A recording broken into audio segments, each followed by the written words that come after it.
Welcome to Toy Business Unboxed, your gateway to the secrets of the toy industry. Here, Jason Shea, a toy entrepreneur and expert in the field.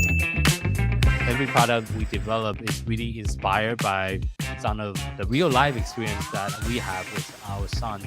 60% of all toys last year were sold on Amazon, which is incredible. Be passionate about it because it's a road, it's a journey. Like when you have an idea that you think is like gonna somewhat like change the world, make things better, I'd say go for it. We'll guide you through the enchanting world of toy design, marketing, and manufacturing. Now let the unboxing begin. Hi, everyone. Welcome to another episode of Toy Business Unboxed podcast. Today, we're thrilled to have Tami, the founder of Tamic Strategy, on the show. With nearly 2 decades of experience driving growth for toys and game brand, Tami brings a wealth of knowledge on both sales strategy and also importance of building business that really work for you, not the other way around. And we'll be discussing about why the success look differently for each of the toys and game companies, and also the step to get your business house in orders, and also the beauty of mapping out your own business path. So Tami, thank you so much for joining me on the podcast today. Hi, Jason. Good to be here. And could you mind just sharing with our audience a little bit about your journey within the toy industry? Because I know you have been doing this for a while now. So what led you to start what you do right now?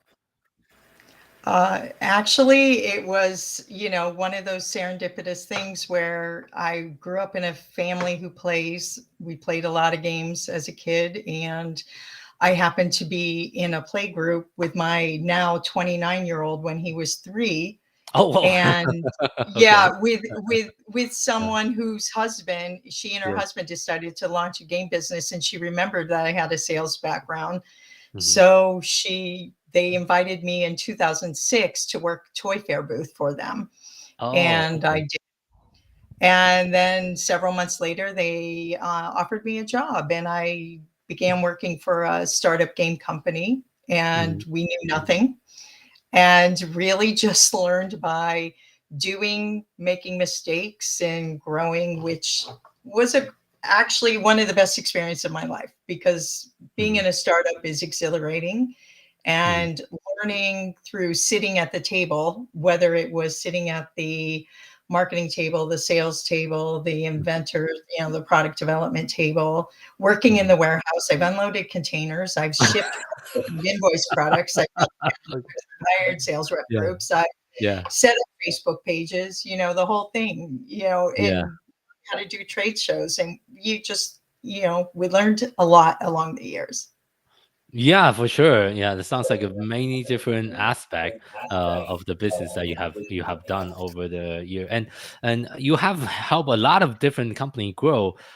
Based on your experience, what do you think is like the most challenging part of being successful in the toys and game industry? Oh man, boy. Getting hurt over all the other products, maybe, right?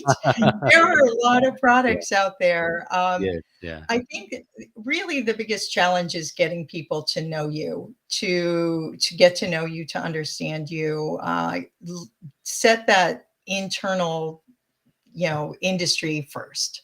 Get to know people, be there where people are. It's expensive. There are a lot of trade shows to be at, but play your game with everyone, or your product, right? Demo your product, get it in the hands of people within the industry to start your company. And that's probably the hardest thing, is getting going. For sure. And I think everyone seems to have a different path to success. I think my path is really through the digital front. I think you have a lot more experience in the retail than I do. But will you also elaborate, like based on your experience working with different brands over the years, which one do you like? What exactly do people start out first? Do you suggest them to start going to trade show all of a sudden, or do they want? Do you suggest them to work on more their digital marketing side and try to scale that way, or what are some of the different paths of success that you have seen throughout your career? Yeah, I think how many years ago, 5 years ago, seven, even 3 years ago, I might have said, always start at the trade shows, always. It's the way to go. But I think it's evolving, and I think there's nothing wrong with starting online direct to consumer, because once you prove concept, then it gets easier to sell into retail. So I would say right now there's no right or wrong answer. The right or wrong answer is up to the company, what they prefer. If they have the skill set and the finance, either option, let's say, be honest, either option, you need capital. Yes. Neither is inexpensive. So you can't just drop a product, sell it on Instagram Shop, TikTok Shop, or Amazon and think you're going to make it. You have to invest in marketing and know what you're doing. It's the same thing if you want to go into brick and mortar. You have to invest in all those trade shows. You have to invest in hiring sales reps, and you have to show up at all those shows and demo your product and do the work. So I would say it's neither right nor wrong, but there is something to be said for proving concept, going direct to consumer first, and then approaching brick and mortar and saying, here are my sales numbers. I've proven that consumers want my product. It is a very viable option now. Yeah, and I think back to your point is finding the skill set that you feel most comfortable with, and you can either decide to go with Amazon route, brick and mortar route, or go with your own website. But each require many very different skill set. Let's just say Amazon, for example, you need inventory management, catalog management, listing optimization with all the images and the graphic, and also SEO and pay-per-click. That's like the 5 major skill set that you really need either on your team, or you as a business owner, you need to do all 5 correctly. So, but it depends on your obviously your comfort level and what kind of connection you have, and you can choose different paths. And since you also consult with a lot of the startup in the toy kind of space, what would you say are some of the most common pitfall or mistake that you've seen over the year of the entrepreneur like myself that make? Of course, I also make a lot of mistake over the year myself. Of course. So, I would say packaging. The first thing is packaging. If you're, and those are different too. If you're online only, your packaging is can be a little bit different than if you're going brick and mortar, but you still have to keep in mind you're shipping this product. So I always think your packaging is your billboard for your product, and that's how I equate it. But you don't have to necessarily have the glitzy billboard for online, but you do have to have smart size and packaging and weight, because you're shipping all these items. If you're going into brick and mortar, realize, walk into any store and look at the shelf and see the massive color and the massive choices, and know your product, say it's a 4x6 box, is going to have to show up and stand out to someone amongst all those other packages who are also trying to stand out. So your packaging has to be appealing, so for someone to pull it off the shelf and examine it, and then make sure that the person picking it up can understand very quickly what it is your product is and what it will do for them. Yeah, I would say that actually that's a very good point, and that's also one of my weakness, because when I first started 8 years ago, my focus is all online. Packaging is almost like a second thought. It's like, okay, as long as it doesn't fall apart in transit, we don't need to spend too much time on it. Because when we're doing digital marketing, we never show the packaging to the consumer.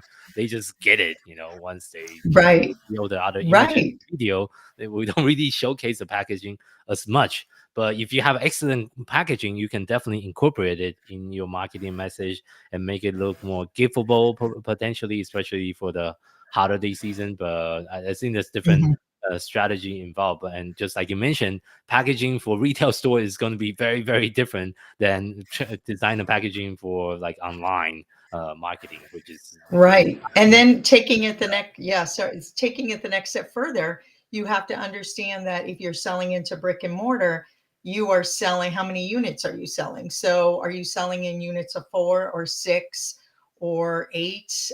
You have to know how they buy, because you're shipping the product to a warehouse, and sure, it's efficient to put 24, 36 in a box because it lowers your shipping costs, but nobody is buying in those units. If you're shipping to online sales, then that's one thing. But if you're shipping to retail brick and mortar, they're not probably buying 36 units at a time. They want it divided up into 4 or 6, maybe 8. Yeah, that's a very good point. Actually, some of our product is in 150 unit in the box. So because we're not designed to do brick and mortar sales, just like you mentioned, we're trying to see how can we optimize like logistics to get it from China to United States. How can we put the maximum amount of unit? For us, like Amazon, well, for my brand at least, Amazon is our core focus. So 150 unit is actually Amazon requirement. You cannot exceed 150 units per box. I don't know why I'll put more. I'll put more into my box if Amazon allowed it. The reason why it's 150 is because that's the maximum amount of unit Amazon allow in their warehouse per box. And that's how I kind of optimize my business based on all this requirement. And it's really fairly recently, since last year, I even consider getting, or at least starting looking into brick and mortar. And that's how I think we met with Astra and some of the trade show I start attending more often. And I'm also trying to learn the different nuances for brick and mortar compared to digital marketing online, because that's what I've been doing this whole time before I even consider getting into brick and mortar. But just to play devil's advocate here a little bit, the brick and mortar is also very different because the margin is a lot lower. So when you do advertising and you're doing like trying to sell to brick and mortar, you are selling them at like 50% or keystone pricing usually of your retail price. Whereas if you're selling to end consumer, you sell it at the full retail price. So that's another thing I think some of the newer business owner wasn't considering as much as, I can sell to the brick and mortar 50, 100 unit, but how much margin do you actually get? That's another potential problem that you can face. Now, playing devil's advocate to you, when you're selling on Amazon or any other online, you also have digital marketing and customer acquisition costs, which can be extremely high. It could be, so it can level the playing field as far as the margin at the end, or it can make it worse. That's true. Yes, I think from both perspectives, is different costs. Like you mentioned earlier, it depends on your comfortable and where the business owners kind of strengths are. I think playing into each of our strengths is really important. And of course, we are always learning. So for those like business owner that is listening or watching today's interview, that maybe someone like me that is really new to brick and mortar, since my focus has been mostly digital marketing. For those people, that what would you suggest to start if they want to consider doing more brick and mortar? Where is the starting point? Is it going to trade show, contacting sales rep group, or what exactly is the step there? It's trade shows. They need to connect at trade shows, right? And there are so many trade shows to choose from these days. Almost it feels like too many some days to choose from. But definitely you need to go to trade shows. That's a place where you can meet buyers. You can meet like businesses to you, because I will say this industry is really good at supporting each other, really good at helping one another and idea sharing. So you meet other like businesses who you can pick up a lot of tips and trade tricks, from. You can meet sales reps there. You can meet media from the trade industry. So I would start with trade show, because you can also learn so much when you're talking to buyers at a trade show, asking about their store, asking about, their impression of your product and different promotions, what they do, what their buying patterns are, how they prefer to do business. So trade shows definitely depends on the size of your product line. We haven't even talked about that. And you asked earlier one of the challenges, and that is also a challenge, depending on the size of your product line. The smaller your product line is, the more challenging your work is in breaking into the industry. Agree. Especially when you're talking about sales reps. A lot of times sales reps are traditionally how we sell products. You can use a distributor or you can use sales reps. Distributors typically have their own sales crew. But if you are a 1, 2, maybe even 3 SKU company, sometimes sales reps are like, working with a line that we don't want to. It's a lot of work for them. Think about from the perspective of a buyer, if you were having a meeting with someone and they could show you in the course of your several hour meeting, you have the option of 3, 4, 500 products or more, or you have the option of a handful of products. They, it's a better use of their time for larger product lines. And reps, there's a lot of learning curve, and you need to use their time efficiently. So they tend to go towards lines that are a little bit larger and well established. Yeah. And for the newer entrepreneur in the space that's looking into finding a sales rep group to work with, what would be some of your recommendation on things to consider and things to look out for? Well, look at you can certainly, find out who they are. The Astra list, if you're a member of Astra, you have access to their membership list and you get a good feel for who the rep groups are in the area. Not all of them belong to Astra, but a good portion of them do. And then talk to stores, talk to the stores you meet and ask who they like. Who is your favorite rep? Who services you well as a sales rep? Go on to their website, look at the lines they carry, and then approach them, but be respectful, right? They're going to be your business partners. And that is something I think a lot of people forget when we work with reps. They are your business partner. And if you sign them on, their job is to help grow your business. And your job is to support them in helping grow your business. And you are one of 30 plus lines that they may carry. So they have 30 people like you who have the same goals. You all can't be top dog. So, right? Okay. So, True. And the other thing to remember when you're working with sales reps is they are 100% commission. So they, of course, want to sell your product. They want to sell product because that is how they earn a living. So I guess my key is make the connections, keep the conversations open, get conversations started. If they tell you no, it might be no for now. It may not be, just like a buyer may tell you no on your product, but it's, take it as a no for now, not necessarily for the future. If they say yes, then you start, getting samples into their hand and supporting them with market collateral, training them on your product and how to use it.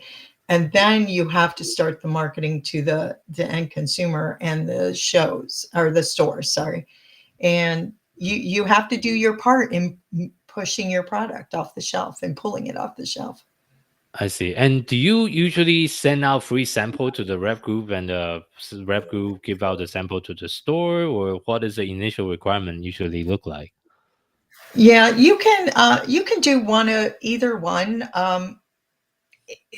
Both, and I will say, just like you're going to if you sell to 500, 1,000 independent stores, they all have their own way of doing business, right? They are independent for a reason. It's because they're running the business they want for that, in the way they want. Just like reps are independent businesses, they work in a certain way. Each rep has their own preferred way of working. So if a rep says, I'd love to walk in and hand the sample over to the, potential customer, the buyer, and play with it and leave it behind, then respect that and help them do that. If, they prefer you mail samples to the stores, then, do it that way.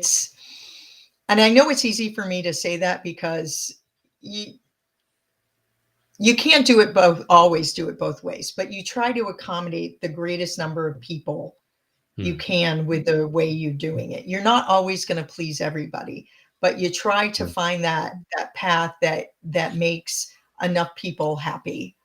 And you're running the business their way. A sample program is a great way to get into the hands of buyers. If they buy, you say buy 12, I'll charge you for 11 and give you the 12th one free. I can say that, it is important to people who walk into specialty shops. They have, and we're talking independent specialty here now, not mass market necessarily.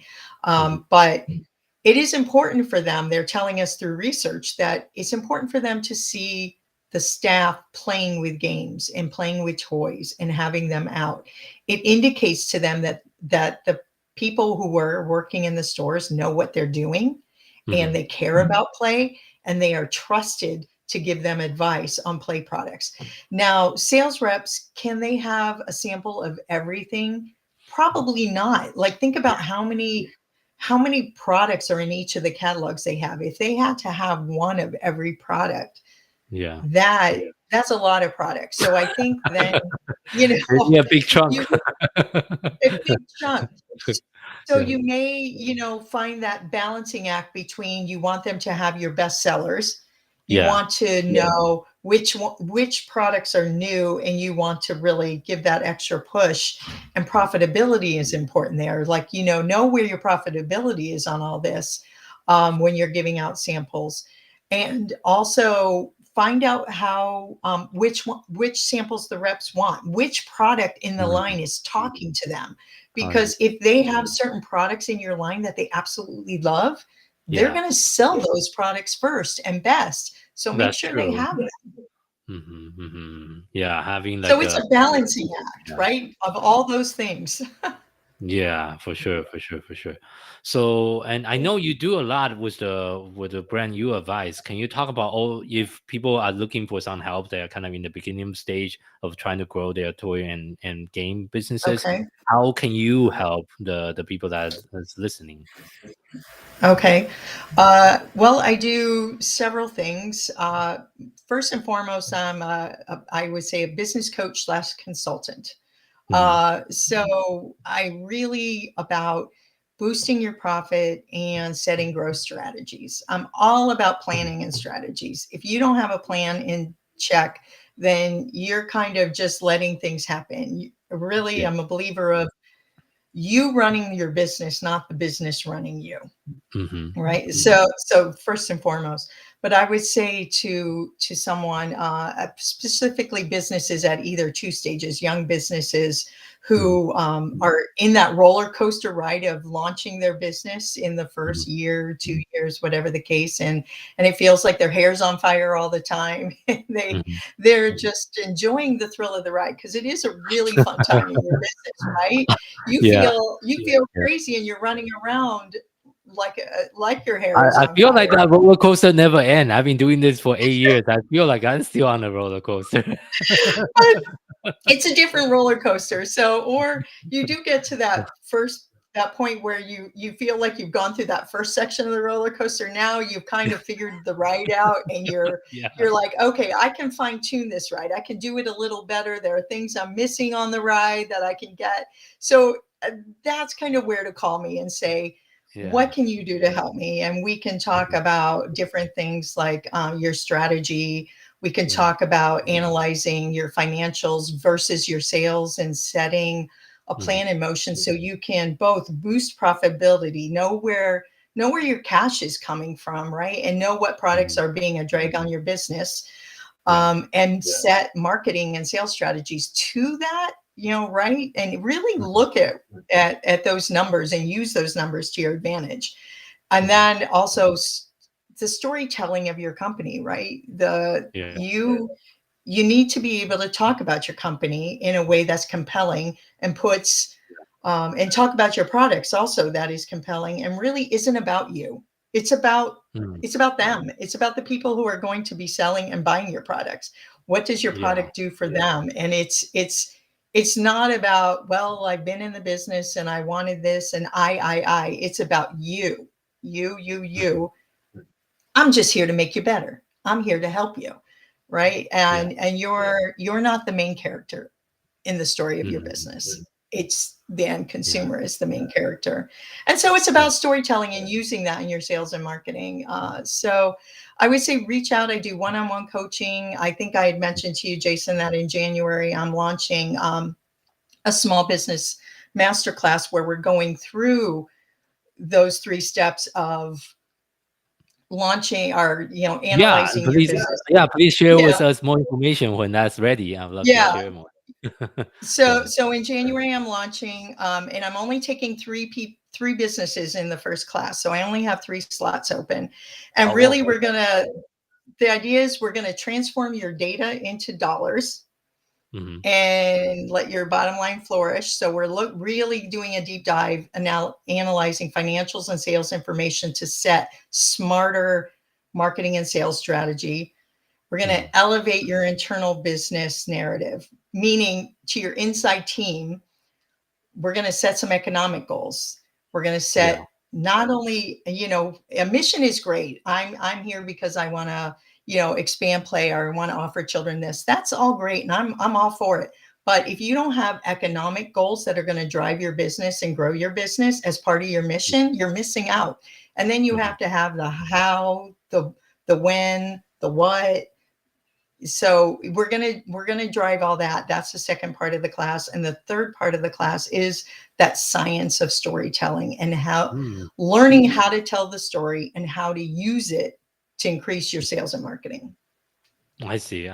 Yeah, that sounds like please definitely send us more information. I would love to help you promote the all right, thank you.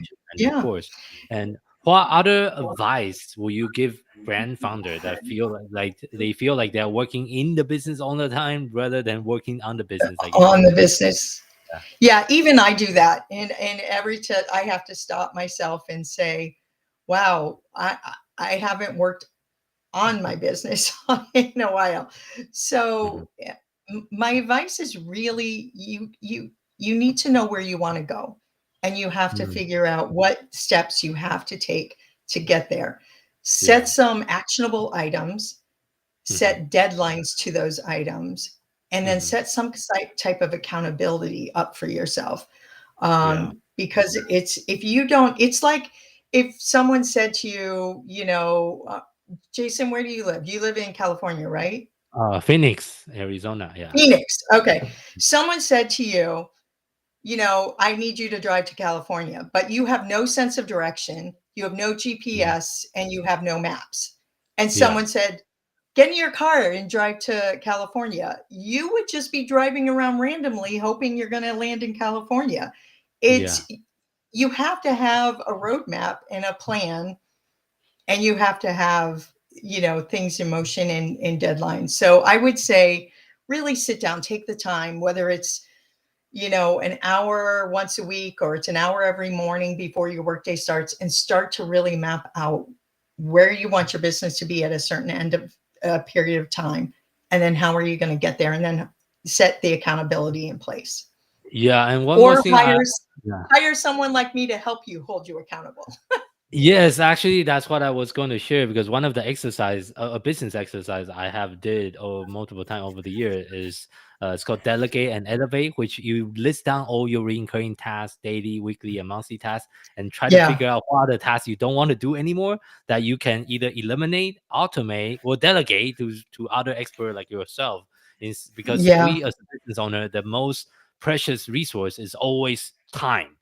Everyone have only 24 hours. It doesn't matter if you are the president of the United States or you're Elon Musk, the richest person on earth, but we all have 24 hours. How do we allocate that 24 hour in the most effective manner is kind of the main thing that we need to strive for as an entrepreneur.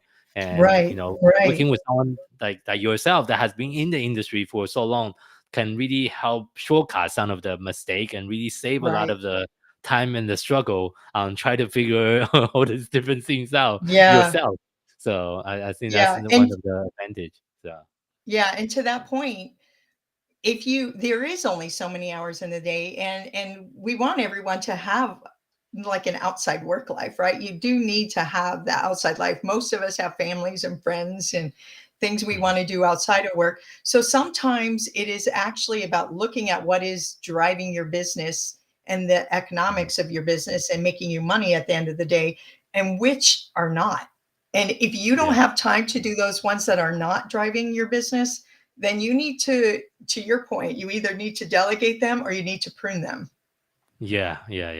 Eliminate, automate, then delegate. If Yeah. you can eliminate, Right. always eliminate first. Then if you can automate Yeah. using AI or other tool and to do that, but Correct. so that always sounds something we couldn't fully automate yet. So that's where working or hiring and delegate to other people that would really help. So and as well, kind of approaching today's interview, one of the end of the today's interview, one of the final question I'd like to ask all the guests is, if you have to share just one piece of advice with someone that's getting started in the toy and game industry, what would that be? Wow. I would say network, network, network, network.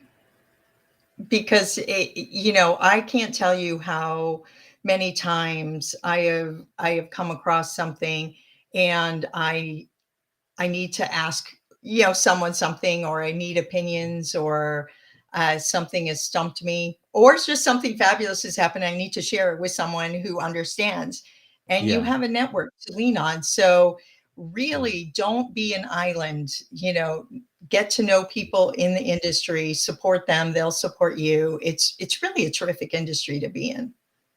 Yeah. That's definitely, it's kind of like a concept of mastermind. You learn from each other and share Right. knowledge, share what is working and not working. Because a lot of things like I couldn't share with my spouse because she doesn't understand the son of the struggle. Right. Yeah. Yeah. But if I you're talked talking to to another business owner, they will understand exactly what you're going through that other people how around you just often. couldn't understand. Yeah. So I that's a talk to very my good husband point. or friends who aren't in the industry, and they glaze over. You just see it happen. Then what are you talking about? They have no interest. So yeah, that's Yes. definitely a really good piece of advice. So for the listener that's listening to the podcast, where can people find you online? They can find me at my website, Tamic, Tamic strategies.com. They can find me on LinkedIn, Tami Murphy on LinkedIn. They can email me, Tami, Tami, at tamicstrategies.com. Mhm. Okay, perfect. We'll make sure we include that in the show note. Okay. And for our listeners, thank you so much for tuning in to this episode of Toy Business Unboxed podcast. We hope you have enjoyed the conversation and find it insightful and inspiring. If you like what you have heard, be sure to subscribe to our podcast on your favorite platform so you never miss an episode. We really appreciate your support and would love it if you can leave us a review and share the podcast with your friend and colleague. For more resource tips and the latest update in the toy and game industry, visit our website at toy-launch.com. Join the conversation and connect with us on social media using hashtag Toy Business Unboxed. We'd love to hear your feedback and suggestion for future episodes. Until next time, keep innovating, keep creating, keep bringing joys to toys. This is Jason Shea signing off on the Toy Business Unboxed podcast, and I'll see you in the next episode. Thank you so much, everyone.